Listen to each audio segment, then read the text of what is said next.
Usap-usapan ngayon ang umano'y pagpapasara ng isang restaurant para sa isang pribadong dinner date nina Catherine Bernardo at Lucena City Mayor Mark Alcala, ayon sa latest video ni OG Diaz.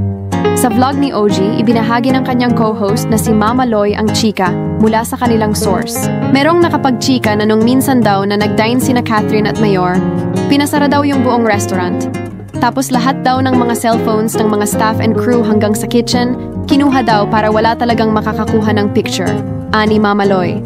Ang naturang impormasyon ay lalong nagpaingay sa mga naunang espekulasyon ukol sa relasyon ng aktres at ng alkalde. Mula nga nang maghiwalay sina Catherine at Daniel Padilla, na iuugnay na si Catherine kay Mayor Alcala. Ngunit hanggang ngayon, nananatili itong chismis lamang dahil wala pang lumalabas na lehitimong larawan o video na magpapatunay ng kanilang ugnayan. May mga ulat noon na namataan umano ang dalawa sa Bonifacio Global City, BGC. Pero tulad ng mga naunang chismis, walang matibay na ebidensya ang mga ito. Sa kabila ng mga isyong ito, maraming netizens ang hindi kumbinsido. Para sa kanila, kailangang may pruweba muna bago sila maniwala.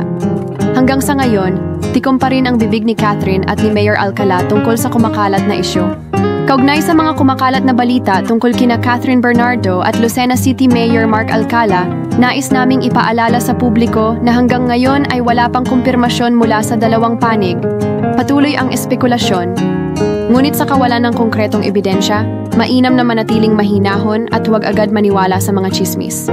Bigyan natin ng respeto ang kanilang pribadong buhay habang wala pang malinaw na pahayag mula sa kanila.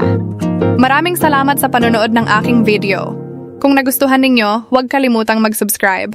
Kita-kits ulit sa susunod.